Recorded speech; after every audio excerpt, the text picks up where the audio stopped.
Preston Vance's fingers tightened around Maya's throat in the gilded halls of Blackwood Academy, while 30 smartphones filmed the assault like digital spectators in a coliseum. Maya didn't scream. She hit send on a 3-word prayer. Dad, help, now.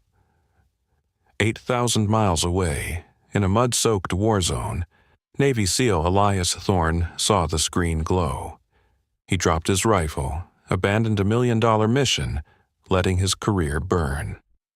As the Academy's heavy doors exploded inward, Preston realized the truth. He hadn't bullied a scholarship kid. He had invited an apex predator and his battle-scarred K-9 partner into his pristine world.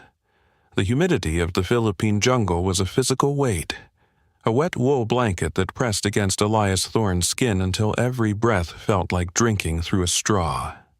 He lay prone in the rotting leaf litter, the scent of damp earth and crushed orchids filling his nostrils.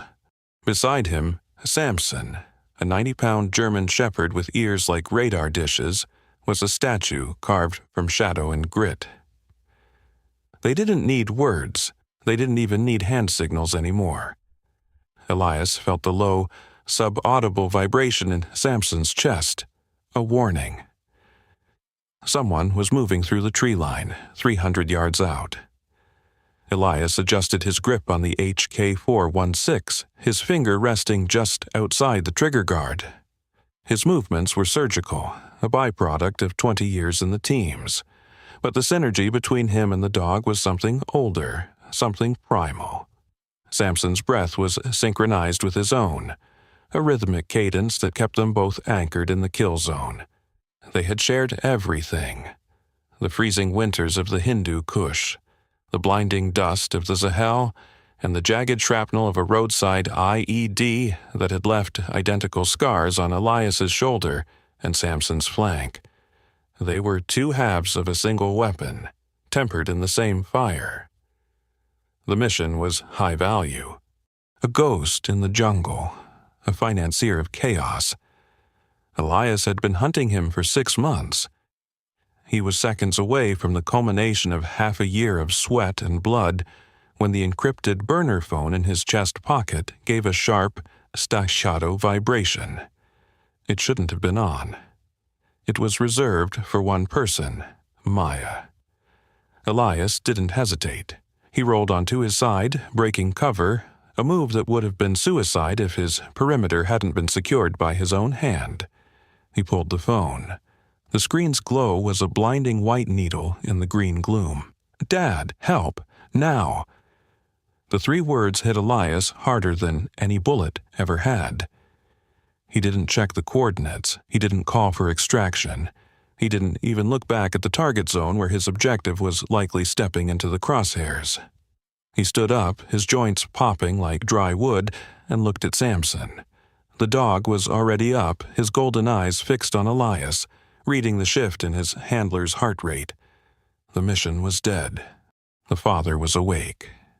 "Samson, heel," Elias whispered. The command was soft, but it carried the weight of a tectonic shift. They were leaving. They were going home. As they began the grueling trek back through the dense canopy toward the extraction point he wasn't supposed to use, Elias's mind drifted to the only place that felt real anymore. Their cabin in the Pacific Northwest was a sanctuary built of cedar and silence. It sat on the edge of a mist-shrouded lake, miles from the nearest paved road. That was the normal they fought for. The smell of wood smoke in the morning, the sound of Maya laughing as she tried to teach Samson how to fetch a frisbee, and the deep, marrow-deep peace of the rainy woods. In that cabin, the world was simple. They practiced the 3-word prayer every morning before the sun cleared the jagged peaks of the Cascades. It wasn't a religious thing. It was a survival ritual Elias had taught Maya since she was 6. Find, guard, her return. He would hide a dummy in the woods, and Maya would have to guide Samson to find it, guard the perimeter, and then they would all return home together. It was supposed to be a game. But looking at the text message again, Elias realized it had been a rehearsal for a performance he hoped she would never have to give. He reached into the small, waterproof pouch attached to his tactical vest. His fingers brushed against something cold and metallic. He pulled it out. A small, nameless silver identification tag. It wasn't a military dog tag. It had no name, no serial number, just a set of etched coordinates that didn't match any place Elias had ever been, and a single date from 20 years ago. It was a physical manifestation of a secret debt, a shadow from his past that he had kept buried beneath the floorboards of the cabin. He gripped it so hard the edges bit into his calloused palm.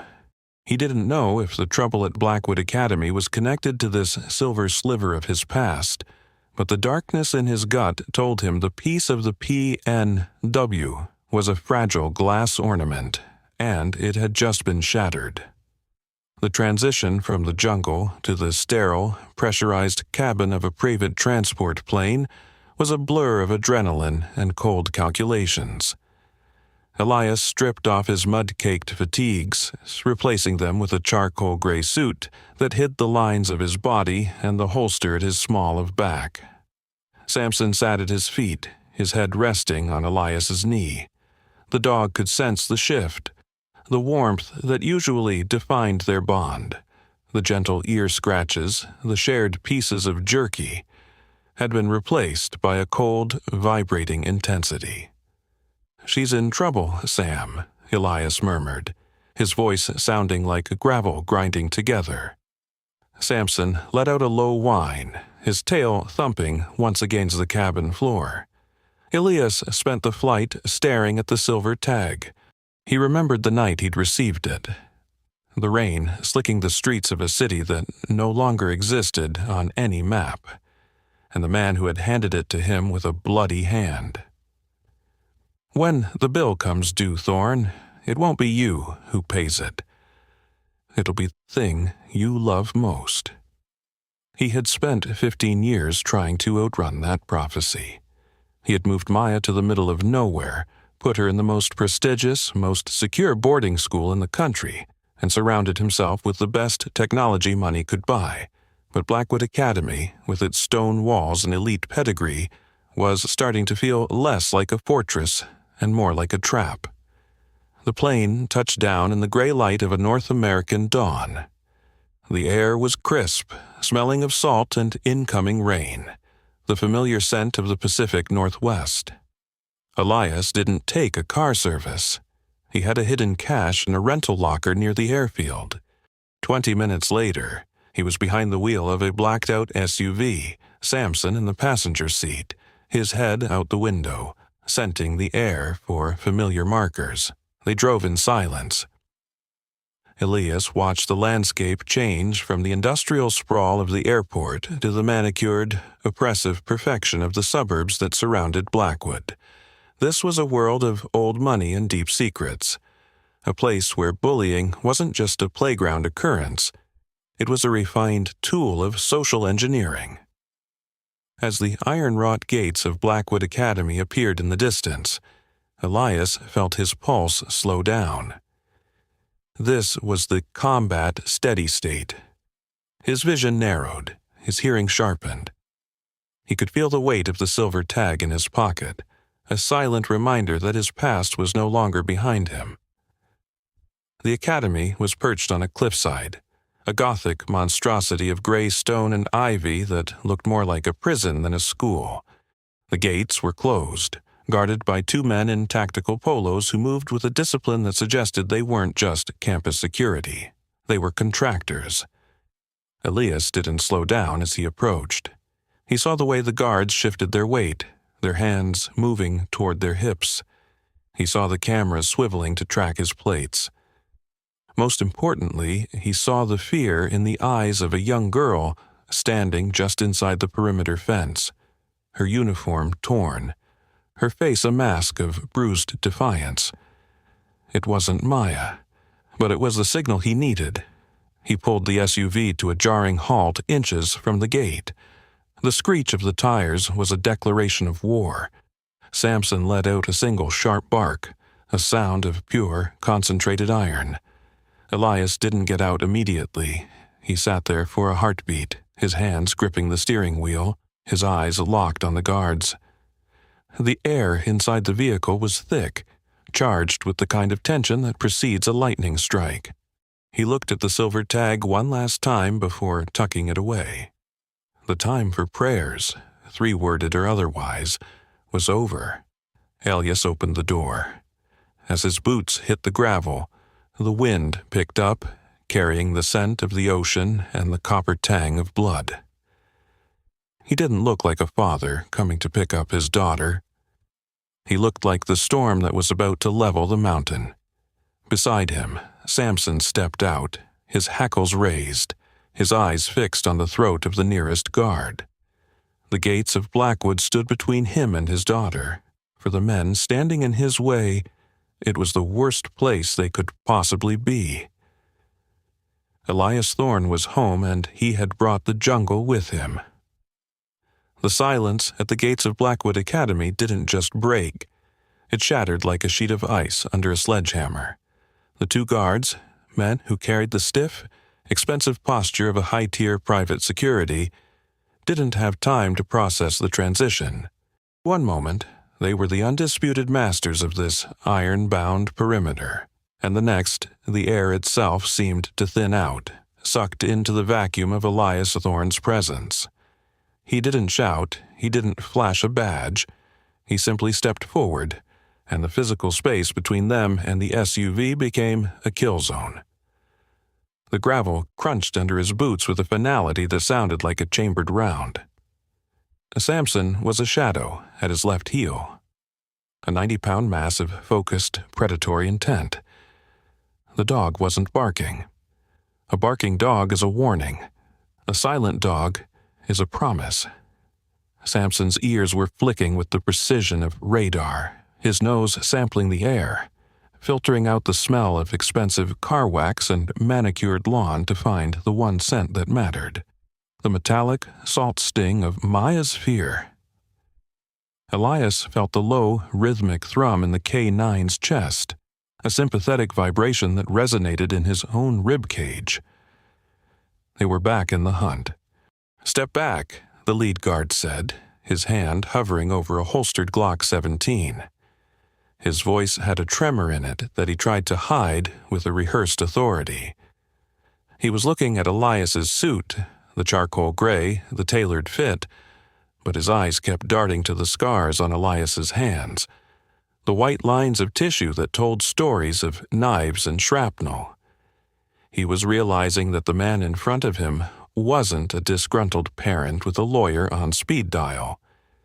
He was a problem that his training manual hadn't prepared him for. Elias didn't stop. He walked through the man's personal space as if he were made of smoke. "You have 3 seconds to decide if you're a bystander or a target," Elias said. His voice was a low, gravelly rasp, the sound of a man who hadn't spoken in days because his actions did all the talking. "1." The guard hesitated, his fingers twitching on the grip of his weapon. In that microsecond, Elias saw the math playing out in the man's head. The paycheck versus the life insurance. 2. Samson let out a sound that wasn't a growl. It was a guttural, vibrating hum of pure kinetic energy. The guard's hand dropped. He stepped aside, his face pale under the brim of his tactical cap. His partner, seeing the veteran realization in his comrade's eyes, followed suit. They weren't just letting a man through, they were letting a force of nature pass. Elias didn't thank them. He didn't even look at them. He pushed through the heavy iron gates, the hinges screaming in protest, and entered the hallowed, hollowed halls of Blackwood Academy. The transition from the salt air of the coast to the interior of the main building was a sensory assault. The air inside was climate-controlled, filtered, and smelled of lemon oil, old books, and the kind of unearned confidence that only comes with a $1 billion endowment. It was sterile. a stark contrast to the rotting, humid life of the Philippine jungle he had left 48 hours ago. There, every breath was in struggle against the environment. Here, the environment was designed to make you feel like the world was a soft, paved road. But as Elias moved down the vaulted corridor, his vision remained in combat steady. The marble floors were slick, reflecting the flickering fluorescent lights of the ceiling like the surface of a dark lake. He saw the students before he heard them. They were gathered in the great hall, a cavernous space of stained glass and oak beams that looked like it belonged in a cathedral, not a school. The sound hit him first, a cacophony of digital shutter clicks and the low, buzzing murmur of a crowd. It was the sound of a coliseum. Elias rounded the final pillar, and the scene crystallized with a clarity that made his heart lurch in his chest. At the center of a circle of 36 teenagers, Maya was on her knees. Blackwood's elite didn't have weapons, not in the traditional sense. They had smartphones. They held them up like digital torches, the glowing screens illuminating the scene from 30 different angles. They weren't helping, they were documenting. They were spectators at an execution. And at the center of the frame stood Preston Vance. Preston was the heir to a shipping empire, a boy who'd been told since birth that the world was his to play with. He looked like an ad for a private yacht club. Blonde hair swept back, his uniform crisp, but his face was contorted into a mask of cruel, unchecked ego. His fingers were locked around Maya's throat, his knuckles white against her skin. He was shouting something about place and consequences, his voice echoing off the high rafters, but the words were white noise to Elias. Maya wasn't screaming. She was staring at the doorway, her eyes wide, her face bruised and pale. She looked small. She looked like the little girl who used to hide his combat boots so he couldn't leave for a deployment. She had hit the send button on her 3-word prayer, and she was waiting for the answer. In that moment, the 20 years of training, the 1,000 missions, the cold-blooded efficiency of a Tier 1 operator, it all collided with the raw, jagged terror of a father who had failed to protect his own. Elias felt a surge of adrenaline so potent it tasted like copper at the back of his throat. His internal clock slowed. He saw everything. The way Preston's thumb was pressing against Maya's carotid, the laughing girl in the 3rd row of the crowd, the way the light caught the silver tag still gripped in his own left hand. This was the incident that broke the world. This wasn't just a bullying encounter. This was the moment the 3-word prayer became a blood oath. Elias had spent his life in the dark, doing things that people in this hallway couldn't even imagine in their nightmares. He had stayed away to keep her safe, to keep the dirt of his life from staining hers. And now, seeing her there, he realized that by building her a fortress, he had actually built her a cage, the normal life he had dreamed of for her, the quiet cabin, the frisbee with Samson, the silence of the Cascades was a lie. The jungle followed him wherever he went. "Preston, stop it!" a girl cried out from the crowd, her voice lacking any real conviction. "You're going to kill her."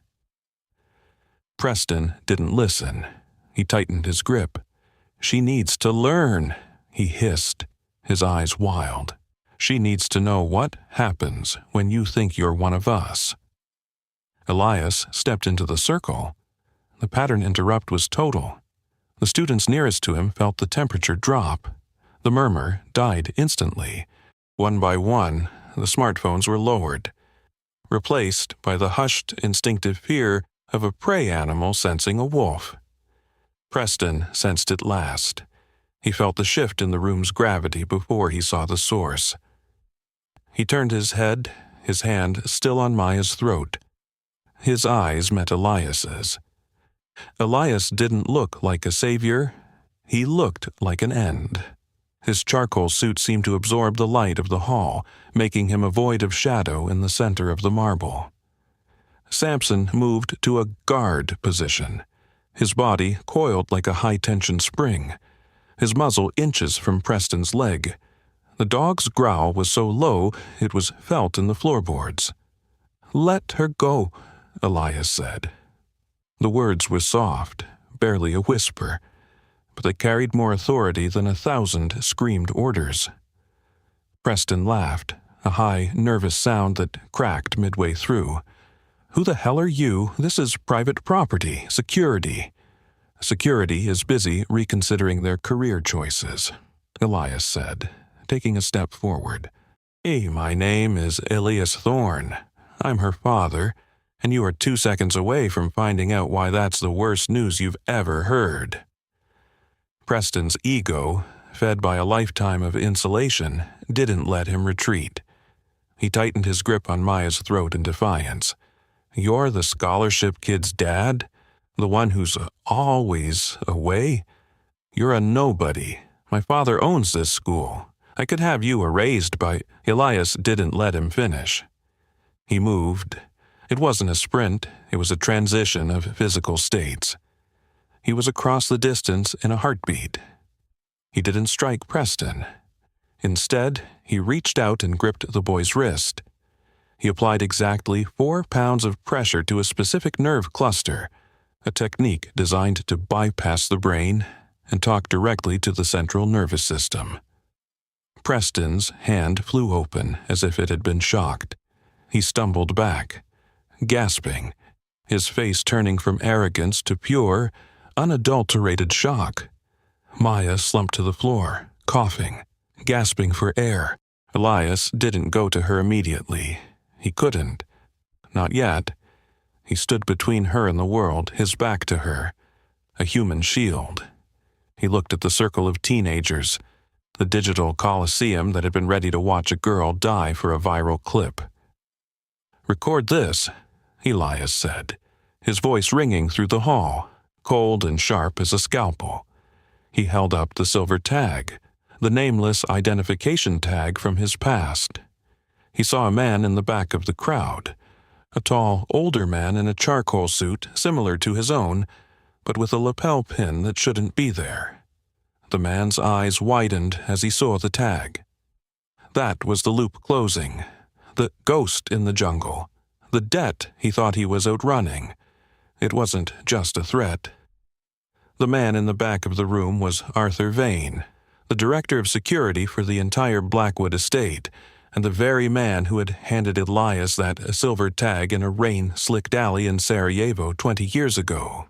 The debt wasn't just coming due, it was being collected in the blood of his daughter. Elias looked down at Maya. He finally knelt, his hand trembling as he brushed a stray hair from her forehead. Her neck was already turning a deep, ugly purple. The "dad help" now had been answered, but the cost was becoming clear. He had ended the mission to save her, but by coming here he had walked directly into the trap his past had set for him. Preston was on the floor, clutching his wrist, staring at Elias with a mixture of hate and terror. "You're dead," he whispered. "You have no idea what you just did." Elias stood up slowly. He felt Samson's flank press against his leg, a grounding force in the storm. He looked at Arthur Vane in the back of the room, and then at the silver tag in his hand. He didn't care about the school rules anymore. He didn't care about the law. He didn't even care about the life he had tried to build. He looked at the Great Hall, at the centuries of tradition and the millions of dollars of marble, and he realized it was all just fuel. "You're right," Elias said, looking directly at the camera of a student's phone. "I don't know what I just did, but I know what I'm going to do next."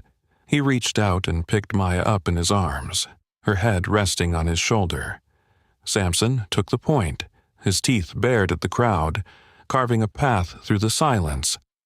As they walked toward the exit, Elias didn't look back at the chaos he had left behind. He knew that the iron gates were no longer there to keep him out. They were the only things keeping the rest of the world safe from what was coming. The bridge, back to the quiet life in the woods, didn't just burn. It turned to ash beneath the weight of the silver tag. The tires of the SUV screamed against the rain-slicked asphalt as Elias tore away from the gates of Blackwood Academy, the world outside a smear of charcoal gray and weeping neon. In the rearview mirror, the Gothic spires of the school looked like the jagged teeth of a trap that had finally sprung. Inside the vehicle, the silence was a physical weight, heavier than the humidity of the Philippine jungle. Maya sat in the back seat, her gaze fixed on the blurring trees outside the window. She wasn't crying. She was somewhere else, a place where the sound of Preston Vance's laughter and the pressure of his fingers on her throat were the only realities. Samson sat beside her, his large head resting on the edge of the seat, his eyes never leaving the back of Elias's head. The dog's breathing was heavy, a rhythmic huffing that seemed to count the seconds of their failure. Every time the SUV hit a pothole, Samson shifted his weight to shield Maya, a silent guardian for a girl who had already been broken. They drove for an hour, weaving through the back roads of the Oregon coast until the manicured lawns of the elite were replaced by the skeletal remains of timber yards and rusted fishing piers. Elias pulled into the lot of the Driftwood Motel, a derelict building where the sign flickered with a dying buzz, casting a jaundiced yellow light over the cracked pavement. He killed the engine, and for a long minute, the only sound was the metallic ticking of the cooling manifold and the relentless drum of the Pacific rain on the roof. He reached into his pocket and felt the silver tag. It was cold, like a piece of ice carved from a dead man's heart. He looked at his hands.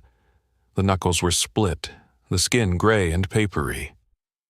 These were hands that had dismantled insurgent cells, yet they were trembling as he reached back to touch Maya's shoulder. She flinched, a sharp, instinctive jerk that felt like a bayonet to Elias's chest. Inside the motel room, the air smelled of stale tobacco and industrial bleach. Elias steered Maya toward the single bed, her movements mechanical. He sat her down and knelt before her, trying to catch her eye, but she was staring at a water stain on the ceiling. He took a damp washcloth and began to gently wipe the dried blood from her neck. The bruising was worsening, a deep purple that looked like a localized storm beneath her skin. Every time the cloth touched her, Elias felt a wave of nausea. He was a Tier 1 operator, trained to endure the unendurable, but seeing the physical manifestation of his failure on his daughter's flesh was a torture he hadn't been briefed for. Samson paced the cramped room, his claws clicking on the linoleum, his ears pinned back. The dog was a mirror of Elias's internal state, restless and wounded. "Maya, look at me," Elias whispered, his voice cracking. "I've got you. You're safe now. Find, guard, return, remember?" "We returned." He tried to force a smile, but it felt like a mask that didn't fit. Maya didn't respond. She didn't blink. She just sat there, a shell of the girl who used to race Samson to the lake. Elias stood up, his joints popping, his back a map of old scars that throbbed in the cold. He walked to the window and cracked the heavy curtains. Outside, the rain was coming down in sheets. He felt old, an ancestral, marrow-deep exhaustion. He saw a stranger in the glass, a ghost of a man who had spent his life fighting for things that didn't matter, while the only thing that did was being torn apart. He had been a hero to his country, but here, in a $12 a night room, he was just a failure.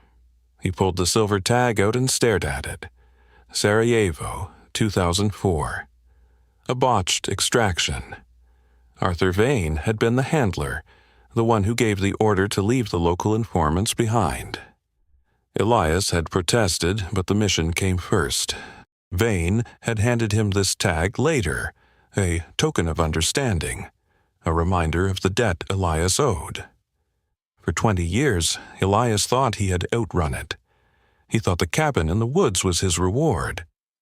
But now he realized the truth. The sanctuary was a stay of execution. Arthur Vane hadn't forgotten. He had watched Elias build a life, only so he could take it away when the interest on the debt became too high. The elite students at Blackwood weren't just bullies. They were the whetstone Vane was using to sharpen his blade. Elias slumped into the room's only chair, a tattered vinyl recliner that groaned. He put his head in his hands. He thought about the 3-word prayer he had taught Maya: find, guard, return. It had been a mantra of survival, but as he sat in the gloom, the words felt like ashes. He had found her, but too late. He had tried to guard her, but his presence had brought the wolves, and though they had returned, there was no home left. The cabin would be watched. The school was a crime scene. He felt a profound sense of abandonment, not just by his country, but by whatever force of grace he had once believed in. He had spent his life as a sheepdog, and in return, the universe was devouring his own lamb. He wondered if anyone actually listened to the prayers of a man with blood on his hands. Samson approached him, the dog's heavy weight leaning against Elias's knees. He let out a low whine, resting his chin on Elias's thigh. His golden eyes were filled with an ancient, wordless empathy. "I don't know what to do, Sam," Elias admitted, his voice a broken rasp. "I'm out of moves. I did this." Samson licked Elias's hand, the rough tongue a grounding sensation. It was the only honest contact Elias had left. Courage, he had once told Maya, isn't about not being afraid. It's about doing what's right when you're terrified. But what was right when every choice led to more pain? The weight of 20 years of violence felt like it was finally crushing his chest. He was an obsolete weapon in a world of digital shadows. He was alone, hunted, and his daughter was a ghost. The night dragged on, the rain turning into a dull roar. Maya eventually drifted into a fitful sleep, her body twitching as if she were still trying to escape the great hall. Elias stayed in the chair, watching her, his hand never leaving the grip of his pistol. He felt the darkness of the room pressing in, the shadows narrowing until the walls seemed to touch his shoulders. This was the bottom. There were no more missions to end, no more jungles to hide in. He was a father who had saved his child's body, but lost her soul. He closed his eyes for the first time in his life, feeling the true, icy chill of total despair. The 3-word prayer had finally run out of words. The silence of the motel room was absolute, a void where hope should have been. But then, something happened. The Starlight Palms was less motel and more a mausoleum for the living. A collection of stucco boxes bleeding salt rot and cigarette smoke into the humid Florida night. Inside room 14, the air tasted of ancient dust and the chemical ghost of bleach. A sharp, artificial sting that failed to mask the deeper scent of mildew blooming behind the sagging floral wallpaper. Elias sat in the shadow of the window, his presence so still, he seemed to have merged with the furniture. He was a creature of gray edges, a revenant caught between heartbeats, existing in the hollow space where a man used to be. The rhythmic drip of the bathroom faucet echoed the slow, cold pulse in his wrists, a heavy metallic sound that marked the passage of a time he no longer felt. His skin was the color of a winter sky, translucent and map-veined, stretched tight over the architecture of a killer. To the world, Elias was a ghost, a name scrubbed from every official ledger, a phantom whose only footprint was the silence left in a room after he departed. He didn't breathe so much as he cycled the stagnant air, his lungs accustomed to the thin, oxygen-starved atmosphere of high-altitude hides and submerged basements. The neon sign outside flickered, casting a rhythmic, sickly pink light across his scarred knuckles, highlighting the tremor he refused to acknowledge. He felt the weight of his own displacement, a sensory disconnection where the texture of the polyester bedspread felt like sandpaper, and the hum of the air conditioner sounded like a distant, screaming choir. He was waiting for the end of the world, or perhaps just the end of the night, whichever came first now to claim his hollowed-out soul and the bone-deep, quiet weariness within his very core. The memory of Sarajevo in 2004 arrived not as a thought, but as the smell of burning tires and wet concrete. The Miljacka River was a black vein beneath the Latin Bridge, choked with the debris of a city trying to forget its own siege. Elias had been crouched in the skeleton of an apartment block, his rifle a cold comfort against his shoulder, waiting for the extraction team. Vane had been there, his face shadowed by a tactical hood, eyes as empty as the shell casings littering the floor. The debt was born in the moment Vane stepped back into the shadows of the stairwell, kicking the door shut and engaging the exterior deadbolt. He hadn't said a word, he had simply chosen his own survival over the contract. Elias had watched through the cracked glass as Vane signaled the Serbian militia, a single flare arcing into the bruised sky like a falling star. The betrayal was clean, surgical, and absolute. It left Elias to rot in a basement for 3 long months. A ghost born of a brother's greed, tethered to the world by the burning need to balance a ledger written in his blood and his pain. Maya moved through the room with a terrifying softness, her presence a jarring contrast to the jagged edges of Elias's reality. She stopped at the small laminate table where he had laid out his kit, her fingers hovering over the silver tag he used as a signature. It was a cold, polished sliver of metal, etched with the 3 words that governed his existence: silence, steel, solitude. These were the pillars of his ghost state, the only truths he had allowed himself to carry since the basement in Sarajevo. "You think these protect you?" Maya said, her voice a low chime that cut through the humid stillness of the room. She didn't look at him with fear, but with a weary, ancient pity that stung worse than any blade. She reached into the pocket of her frayed cardigan and pulled out a small, laminated prayer card, its edges softened by years of tactile devotion. It bore the faded image of a saint, but it was the handwritten inscription on the back that she held toward him. "My mother gave me this when the bombs started," she whispered.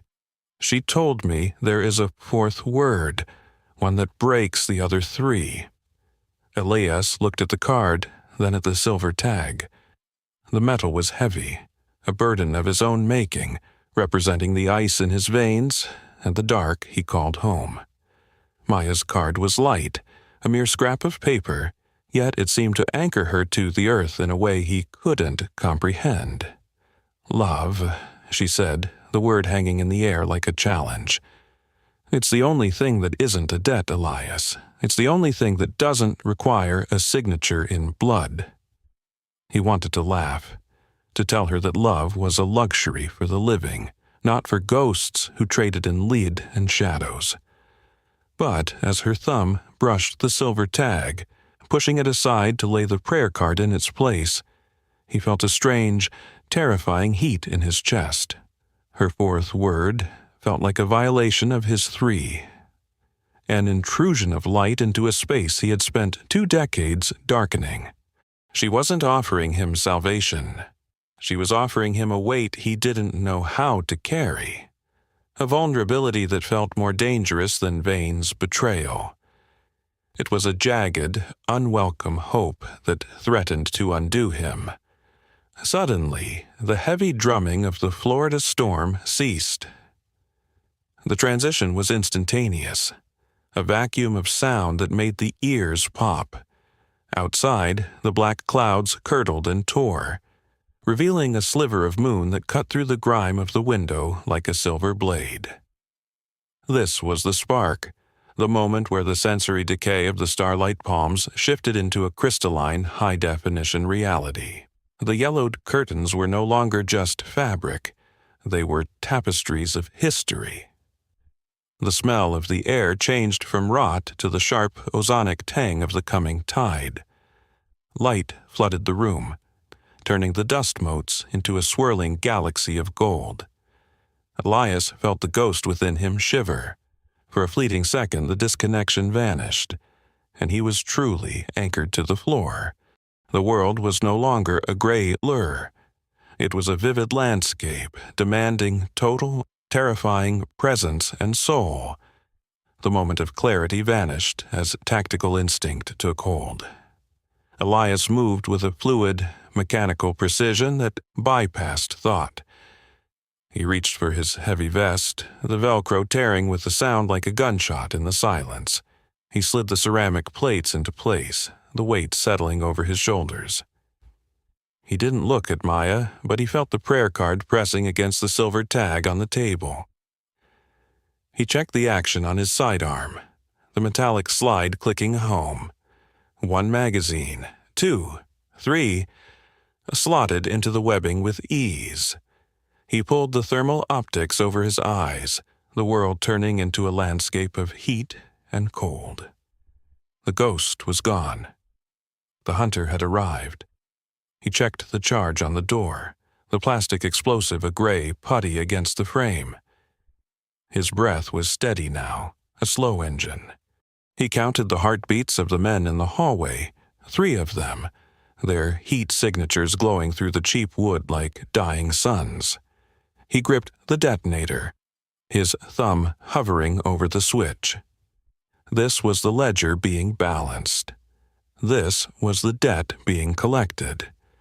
He didn't think of the 4th word, he thought of the breach. He leaned forward, the tension in his legs coiled like a spring, and pressed the trigger. The world disintegrated into a roar of white heat and splintering wood. As the smoke cleared, he stepped through the ruin, but his eyes widened as a single red laser dot centered on his chest. The red laser dot jittered on the center of Elias's ceramic plate, a tiny, lethal star against the black nylon of his tactical vest. It was a sniper's greeting, cold and clinical, centered exactly where the heart beat against the cage of his ribs. He didn't freeze. He converted. His muscles, wired for explosive output after decades of high-stakes violence, executed a lateral roll even before the crack of the suppressed rifle shattered the remaining glass of the motel window. The round hissed through the space his chest had occupied a millisecond prior, thudding into the wall with a dull, gypsum-crushing thwack. Elias hit the floor, the impact vibrating through his shoulders, but he wasn't alone in the movement. Samson was a blur of black and tan fur, a low-slung shadow that cleared the bed in a single, powerful bound. The dog didn't bark. He was a silent missile, his primal focus locked onto the threat in the corridor. The motel room, once a stagnant box of despair, had been transformed into a high-stakes kill zone. Elias lunged for Maya. This wasn't the detached movement of a Tier 1 operator securing an asset. It was a father's frantic reaching. He felt the thinness of her arm, the way her pulse hammered like a trapped bird against her skin. He surged upward, pulling her into the lee of the heavy laminate dresser that smelled of cheap polish and age. "Stay low," he barked, the command rasping out of a throat that felt like it was lined with rusted wire. "Stay with Samson, eyes on the door." The dog circled back, his shoulder fur bristling like a line of bayonets, forming a living perimeter around the girl. This was the first concrete action of Elias's new state, the realization that he could no longer afford to be a ghost haunting the world. He had to be a shield, visible and sacrificial. The 3 words of his past, silence, steel, solitude were being overwritten by the heat of her presence. The first obstacle arrived with the clinical precision of a surgical strike. 3 men in slate-gray tactical kits flooded through the breached door. They didn't come in screaming like the street thugs at Blackwood Academy. They moved in a synchronized diamond formation, their suppressed submachine guns sweeping the room with overlapping fields of fire. These weren't Arthur Vane's hired muscle. These were the discarded. Elias recognized the movement patterns, the way they checked their corners with a rhythmic, mechanical twitch. These were former operators from his own shadowy world, men who had been polished in the same dark rooms and baptized in the same mud. They knew his cadence. They knew his feints. They were the physical manifestation of his past coming to collect the debt in lead and brass. Elias fired. The double tap was rhythmic, a percussion of 9mm rounds against the doorframe. He wasn't aiming for the kill, not yet. He was suppressing, forcing the diamond to fracture, buying seconds with the currency of violence. He pulled a flashbang from his webbing, the metallic pin pinging off the floorboards with a sound that felt like a bell tolling. 1, 2, 3. The world turned into a whiteout of magnesium fire and ear-splitting pressure. In the void of the blast, Elias didn't go for the exit. He went for the vent. He was changing the script, abandoning the ghost state for something more visceral. From Maya's perspective, the room had dissolved into a nightmare of strobe lights and thunder. She saw her father not as the broken man in the tattered recliner, but as a gargoyle carved from shadow and iron. He moved with a terrifying liquid grace, his body a weapon that seemed to anticipate the very air moving around him. There was no hesitation in him now, no ghost-like fading. He was a physical force, a wall of muscle and intent standing between her and the gray-clothed monsters at the door. She saw him grab a heavy floor lamp and heave it into the path of the lead operative. A clumsy, brutal move that no ghost would ever use. He was being loud. He was being seen. He was drawing the lightning to himself so it wouldn't strike her. The lead operator, a man Elias remembered as Miller from a black op in the Balkans, stumbled as the lamp shattered against his visor. For a heartbeat, their eyes met through the smoke. Recognition sparked. A jagged, unwelcome connection between 2 men who should have been dead. Miller leveled his weapon, but Elias was already inside his guard.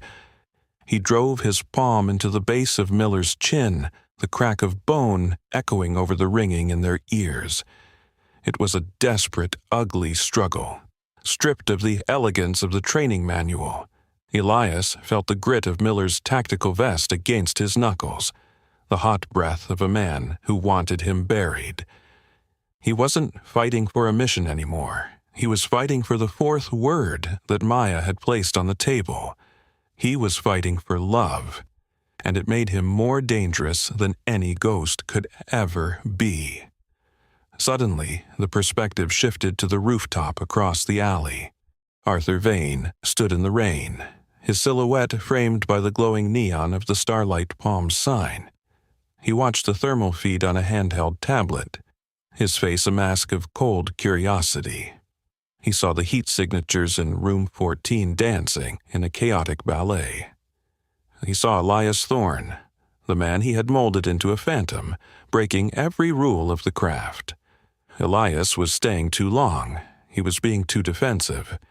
He was protecting the girl instead of neutralizing the threat and vanishing. Vane smiled, a thin, cruel line. "You've grown soft, Elias," he whispered into the wind. "You've given the world a handle to grab you by. And now I'm going to pull until you snap." He keyed his radio. "Team 2, move to the alley. He's going for the window, and the dog first. Break his heart before you take his head." Back in the room, the heat was becoming unbearable. The flashbang had sparked a fire in the cheap polyester curtains. the flames licking at the ceiling like orange tongues. Elias kicked the bathroom window out, the frame splintering under his boot. The drop was 15 feet into a rain-swollen alleyway choked with trash and the shadows of the city's forgotten. He looked at Samson, the dog's golden eyes reflecting the growing fire. "Go," Elias commanded. The German shepherd didn't hesitate. He vaulted into the dark, a loyal leap into the unknown, his paws hitting the asphalt with a heavy, wet thud. Elias followed, Maya cradled against his chest, her face buried in the crook of his neck to shield her from the glass. The impact with the alley ground sent a jolt through his spine, his old injuries from Sarajevo screaming in a chorus of white-hot pain. He rolled, protecting her body with his own, absorbing the shock with a frame that was starting to feel every year of its service. They ran. Not the calculated, mile-eating pace of a tactical extraction, but a desperate, lung-burning sprint through the neon-lit filth of the coastal back alleys. Behind them, the motel room erupted in a second explosion as Team 2 breached the hallway. Elias didn't look back to see the fireball. He was focused on the rhythmic thud of his boots on the wet ground, the sound of Maya's frantic breathing, and the jangle of Samson's harness. He was no longer a ghost. He was a target.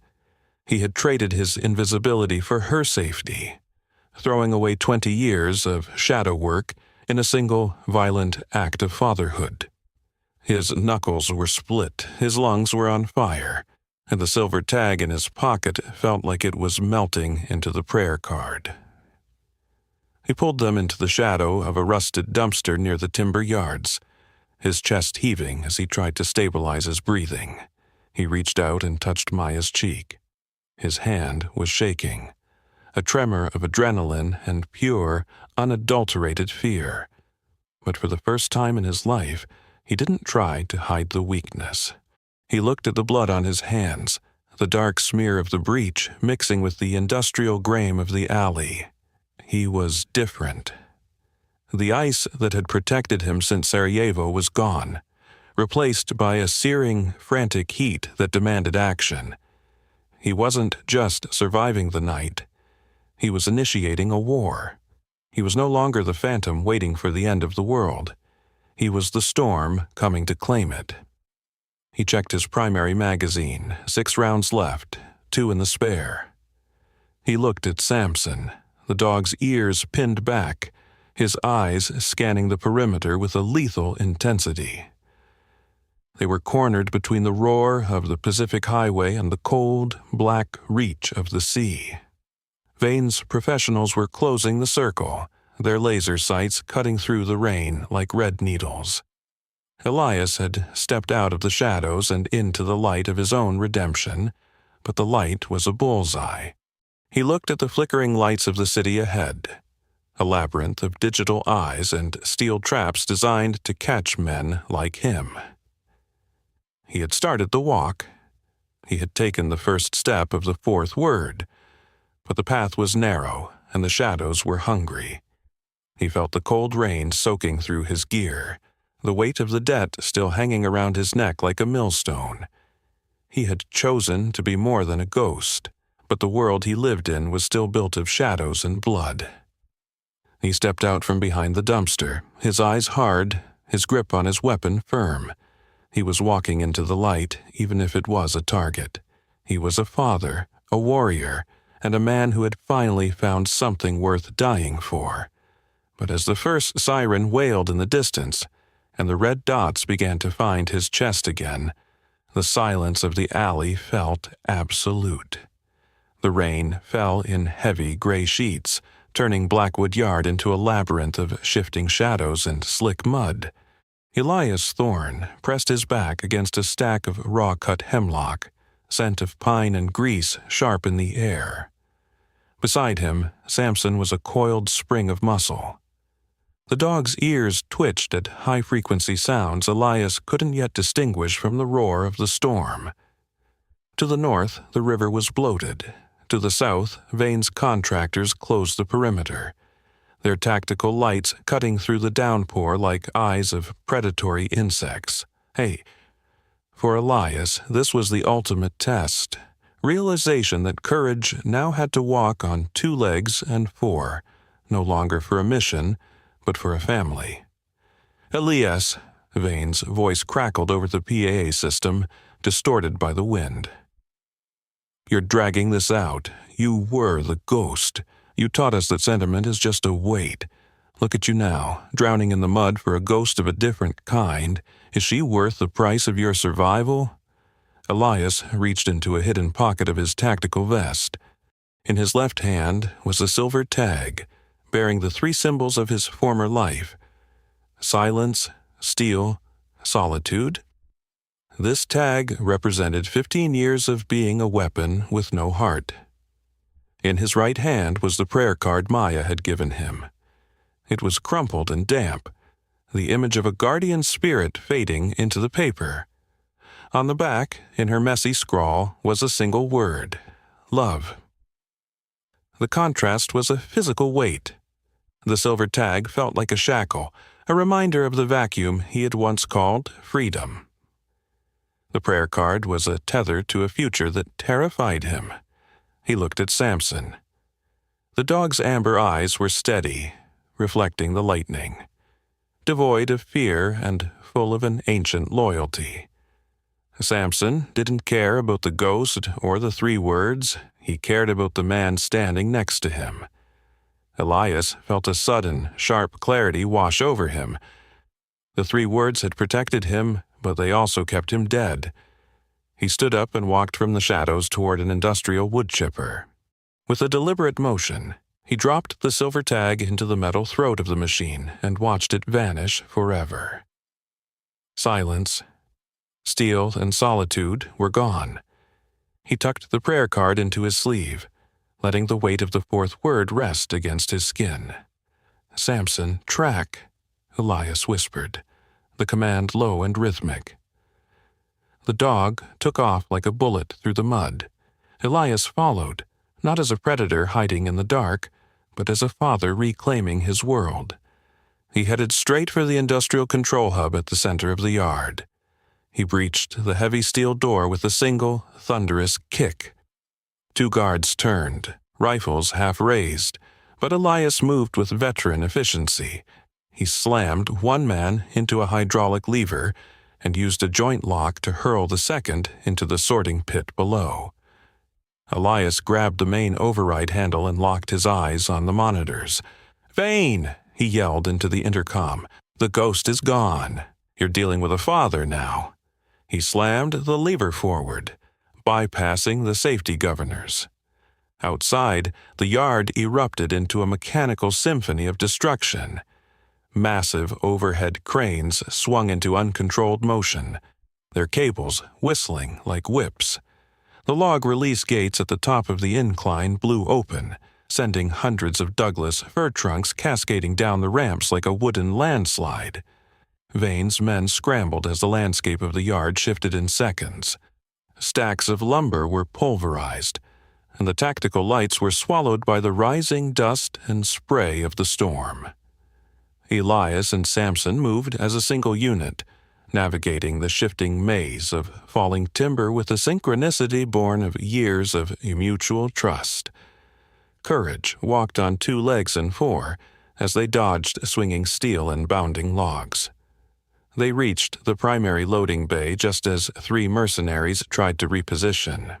Samson hit the first at a full sprint, his jaws locking onto a forearm and dragging the man into the churn of the mud. Elias took the other 2 with 3 precise shots, the muzzle flashes briefly illuminating the determination on his face. He burst into the loading bay. Maya was tied to a chair in the center of the concrete floor, her eyes wide with terror as the building groaned under the impact of the log slide. Arthur Vane stood behind her, a pistol pressed to her temple, his face a mask of frustrated rage. "You're destroying it all!" Vane screamed over the roar of the machinery. "Everything we built, for what?" For a girl who won't even remember your name in 10 years? Elias stopped 10 feet away and lowered his weapon. He let her see his face, not the soldier, but the man. She'll remember, Elias said, his voice quiet, because I'm going to be there to tell her every single day. Elias didn't look at Vane. He looked at the overhead conveyor belt directly above the antagonist's head. He had timed the override perfectly. A massive timber swung free, caught by the momentum of the shifting yard outside. Vane saw the shadow too late. He tried to pull the trigger, but Samson, who had circled around through the ventilation duct, lunged from the darkness. The dog's weight hit Vane's shoulder, knocking the shot wide. A split second later, the timber slammed into the support pillar, pinning Vane under the heavy wreckage of the sorting arm. Elias was at Maya's side instantly, slicing through her zip ties with a serrated blade. She collapsed into him, sobbing, her face buried in his wet tactical vest. He held her, his hand cradling the back of her head, shielding her from the sight of the destruction and the end of his old world. "I've got you," he whispered. "I've got you, Maya. It's over."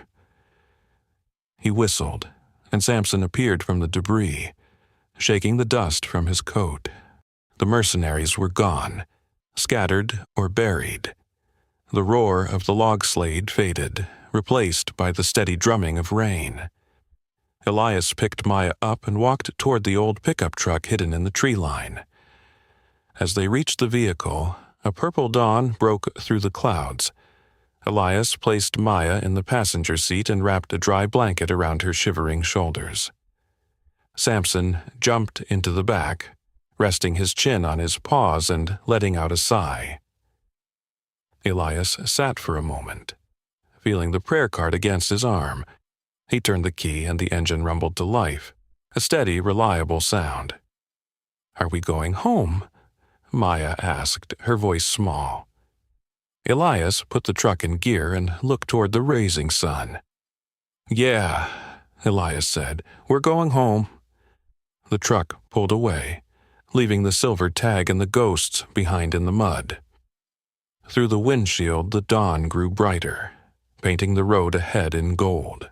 Relief washed over him like a warm tide as the distance between them and the past grew.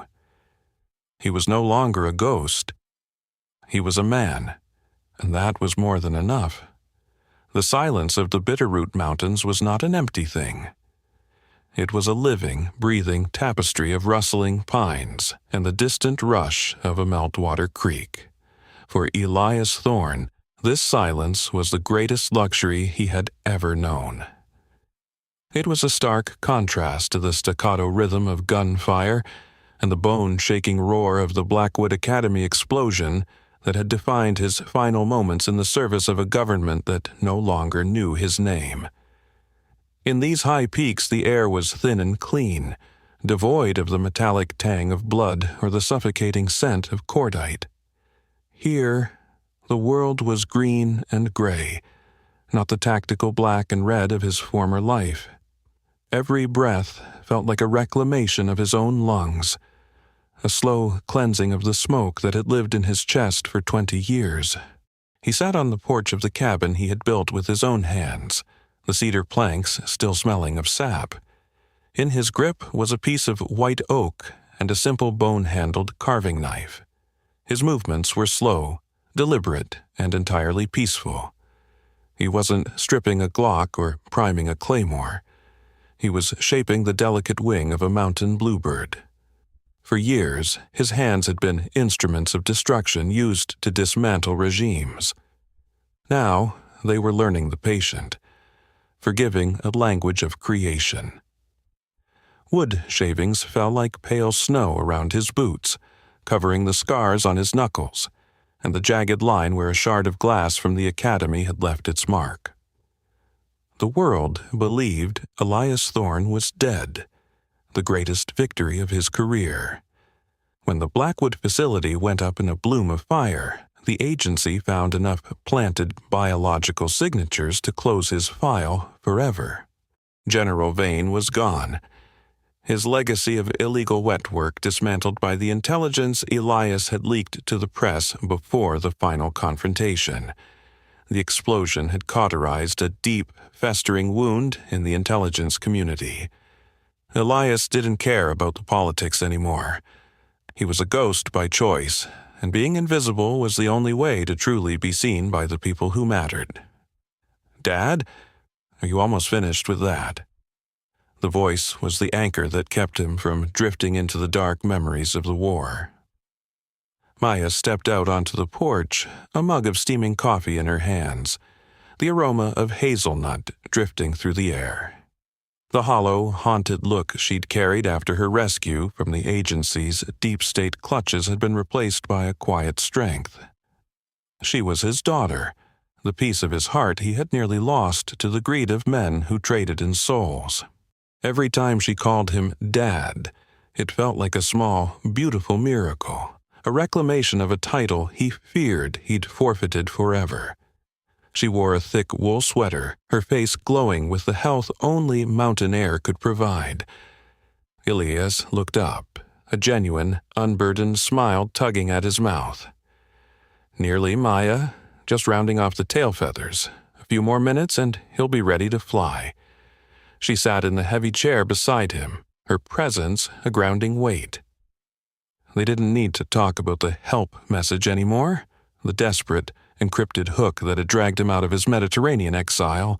That message had been the catalyst, the spark that forced him to stop running from his past and start fighting for his future. It had been her voice, hidden in a digital trail, the only thing in the universe capable of making a man like Elias Thorne take up arms one last time. Now, the hook was gone, replaced by the solid reality of their shared life in the wilderness. Nearby, sprawled across a sun-drenched patch of the porch, lay Samson. The Belgian Malinois was a shadow of his former lethal self, not in physical strength, but in spirit. The tension that once lived in the dog's shoulders, and the constant readiness for a tactical takedown, had melted away into the floorboards. Samson's ears now flopped lazily as he tracked a golden bumblebee near the railing. He was no longer a K-9 unit, a biological weapon used to sniff out death. He was a companion. He was the guardian who had stood by Elias through the literal fire, and now he was the friend who shared his peace. Elias paused his carving, resting the wood in his lap. He looked out over the vast valley, watching the morning mist cling to the tops of the fir trees like a soft shroud. He thought about the men he had left behind in the dark, and the weight of the secrets he still carried, buried deep in the vaults of his mind where no probe could reach them. But then he looked at Maya, and the weight felt lighter. "I never truly thought we'd have this," Elias said softly, his voice cracking with emotion. It was a rare moment of pure vulnerability, the kind he had spent decades suppressing. "I thought I'd died 100 times in my head, Maya, before I ever found the path back to you." Maya reached over and placed her hand over his calloused palm. "You did find the path, Dad. That's what matters now. You and Samson. You both came home. The rest of it stayed in the fire." The vulnerability wasn't a weakness, Elias realized. To feel the sting of tears and not reach for a mask was the bravest thing he had ever done. He had outmaneuvered the world's most dangerous hunters, but standing before his daughter as a flawed man was the ultimate challenge. He didn't have to be the legendary Agent Thorne anymore. He just had to be the father she deserved, the man who stayed. Samson let out a soft, contented huff in his sleep, his paws twitching as he chased a dream of running through open fields rather than through urban war zones.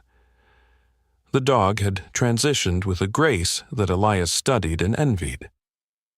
Samson didn't look back. He lived in the warmth of the sun and the safety of the porch. He was the embodiment of the loyalty that had seen them through the Blackwood nightmare. When the building had crumbled, it was Samson's steady, rhythmic focus that had led them through the ruin. Elias picked up the carving knife again, making the final delicate strokes on the wooden bird until it looked ready to take flight. He handed it to Maya, the handcrafted object a symbol of the fragile, hard-won peace they had secured. She took it with a radiant smile, tracing the grain he had polished with care and patience. The chaos of the agency and the fires of the academy were a lifetime away now. They were the ghosts of a dead world. The sun climbed higher into the sky, burning away the last of the valley mist. The mountain stood tall and ancient, offering its sanctuary to those who sought its silence. Elias leaned back, feeling the heat of the sun on his face and the presence of his daughter and his dog beside him. The long war was finally over. The mission was complete. He wasn't a weapon anymore, and Samson wasn't a tool. They were just a family, anchored by a bond forged in fire, but tempered by the quiet strength of home. Courage wasn't just found in battle. It was the willingness to let go of the sword and pick up the wood. It was the strength to survive the dark and the wisdom to embrace the light. Courage walks on 2 legs and 4. The wind moves differently through the high timber. It does not howl or break against the jagged edges of the world with the same frantic violence found in the lowlands. Instead, it weaves through the ancient stands of spruce and fir. It hums a low, resonant chord that vibrates in the chest. Here, at the timberline, the air is thin and sharp, carrying the heavy, intoxicating scent of crushed pine needles, frozen sap, and damp loam. The evening frost begins to gather like a fine dusting of demons on the wooden rail of the cabin porch, a cold boundary between the warmth of the hearth and the infinite reach of the wild. A thick, rhythmic mist rolls down the ridges in slow-motion waves, softening the hard, unforgiving stone of the mountainside and burying the edges of the jagged peaks in a blanket of white fog. The sky, bruised with layers of deep purple and indigo, slowly surrenders to the encroaching dark, allowing the first few stars to pierce through the gloom like distant icy fires. Elias breathes in the cold fire of the mountain air. It fills his lungs with a clarity that is almost painful, yet deeply necessary. It cleanses the soot of decades spent in the furnace of conflict. Once, he wore a different skin entirely. Once, he was not a man defined by the rhythm of the seasons, but an instrument of state and shadow. He was silence. He was steel. He was solitude. He wore those names like a second set of armor, heavier than any ceramic plate he ever strapped to his torso, and colder than any deep-water ocean trench he had ever navigated. He was the ghost in the night, the shadow in the sand, the whisper before the storm. But shadows inevitably fade when the light finally touches them, and the sun has been rising on Elias for a long time now. The armor has grown heavy, a weight he no longer recognizes as protection, but as a prison. The iron plates of his former life are slowly rusting away, flaking into the rich mountain soil, returning to the earth from which they were forged. He no longer wishes to carry the cold steel of his past. The silver tags that once rested against his chest, biting into his skin with the etched names of the fallen and the cold data of his own existence, no longer define the beating muscle beneath them. He has taken them off. He has buried them in the earth, returning the metal to the dirt, letting the minerals dissolve into the roots of the trees. He is no longer carving destruction out of the world. He is carving peace out of the remaining years. To be a weapon is a simple thing, in its own brutal way. You only need a target. You only need a trajectory. You need a singular focus that excludes the rest of humanity. But to be a father, to be a man standing in the light of his own history is a terrifying wilderness far more complex than any topographical map. Elias looks through the window pane, the glass slightly distorted by age and cold. Maya is sitting by the hearth, her silhouette a study in tranquility. The firelight paints her face in strokes of warm gold and flickering amber, casting long, dancing shadows against the log walls. She's reading a book, her brow furrowed in quiet concentration, her lips moving slightly as she processes the words.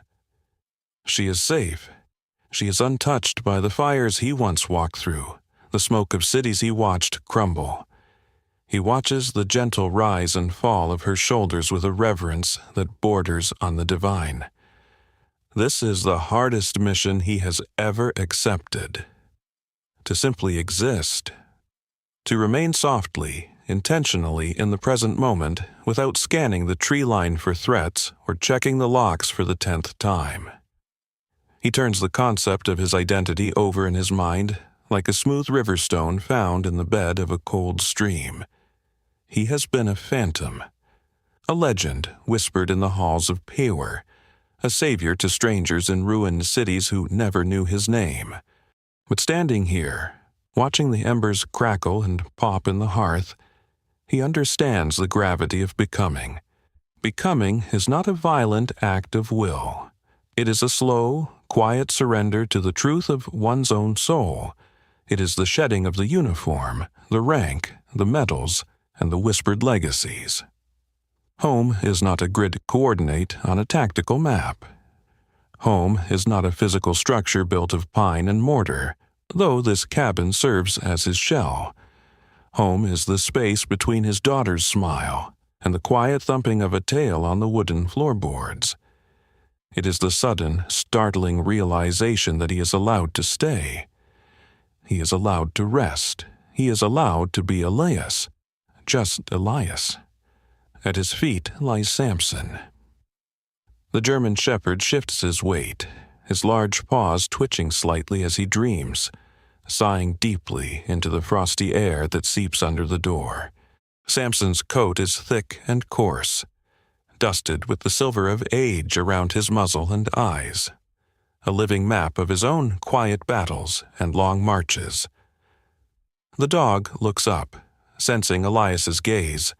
His amber eyes hold the ancient, unspoken wisdom of the earth, a depth of understanding that transcends language. Samson does not judge Elias for the men he has been or the things those men were forced to do. Samson does not care about the medals locked in a dusty cedar box at the back of a closet, or the blood that once stained the combat boots long ago discarded. Samson only knows the scent of the man standing before him now, the scent of wood smoke, pine, and a heart finally finding its rhythm. In the steady, rhythmic breathing of his canine partner, Elias sees the very face of grace. It is an unearned, unmerited favor that exists outside the laws of merit and punishment. The dog's loyalty is an absolute force of nature, a divine reflection of a love that requires nothing but presence. When Elias's hands shook in the dark of a 3 a.m. panic, when the night terrors threatened to pull him back into the sandbox and the heat of the desert sun, it was the heavy, warm head of this animal resting on his chest that anchored him to the waking world. Samson is an avatar of redemption. He is the living embodiment of forgiveness wrapped in muscle and fur. Together, they have crossed the burning deserts and the freezing valleys of the world. They survived the echoing noise of the battlefield. Now, they share the profound healing silence of the high timber. They are two old soldiers watching the stars ignite over a world that is finally at peace. It is a profound truth etched into the very marrow of his bones. Courage walks on 2 legs and 4. Every life eventually arrives at this precipice, this high timberline of the soul. We spend our youth building fortresses of ambition and ego to keep the world out, to protect the vulnerable core of who we are.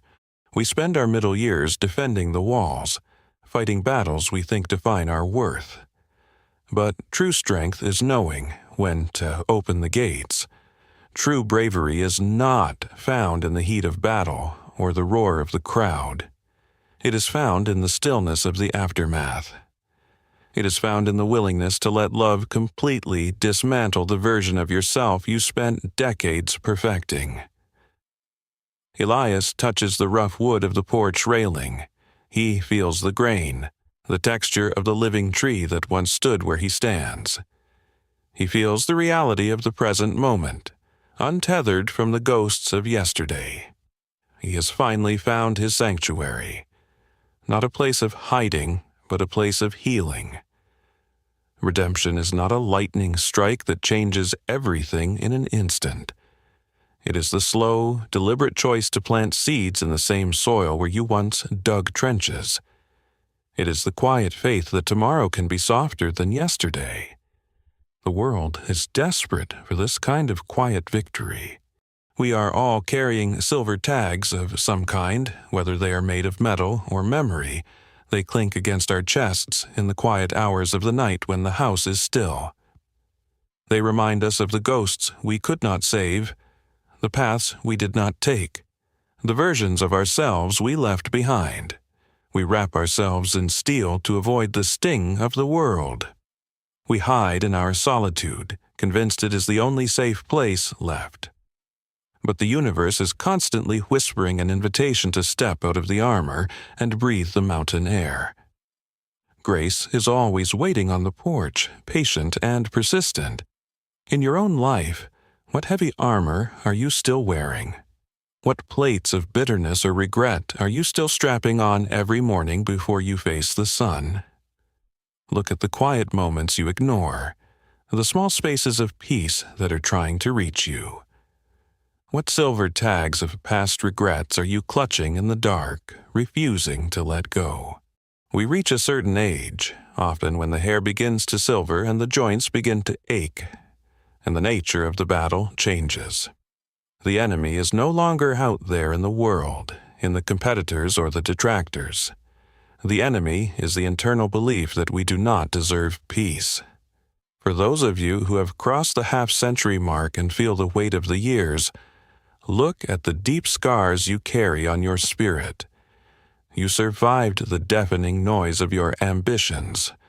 You survived the bitter storm of your failures and the crushing weight of your responsibilities. You weathered the absolute worst the world could throw at you, and you are still standing. But have you allowed yourself to find the clearing in the woods? Have you allowed yourself to step out of the wind and into the warmth? Who is your Maya, waiting by the firelight for you to simply be present, to be the person they already believe you are? What loyal companion, on 2 legs or 4, is offering you absolute grace, completely free of charge? It is never too late to redefine your name. It is never too late to bury the steel and return the metal to the earth. It is never too late to walk into the sanctuary of the life you have earned through your endurance. Do not let the ghosts of your former selves dictate your tomorrow. Choose the warmth of the fire. Choose the soft sound of breathing at your feet. Breathe in the cold mountain air and let it cleanse the soot from your soul. Let the silence heal you. Surrender to the peace that has been waiting for you all along. Reflect on your own journey, your own unyielding armor, and the sanctuary you're building in this very moment. If this story echoes in your own heart, share it with someone who needs to hear that the war is over. Leave a comment below with the name of the person or the animal that taught you the true meaning of grace. Subscribe to continue walking this path of healing and redemption together. The road is long and the mountains are steep, but we do not walk it alone. We walk it toward the light. Stories like Elias Thorne's don't end here. If you want to follow what happens next, and discover more inspiring stories that might change the way you see things, then subscribe.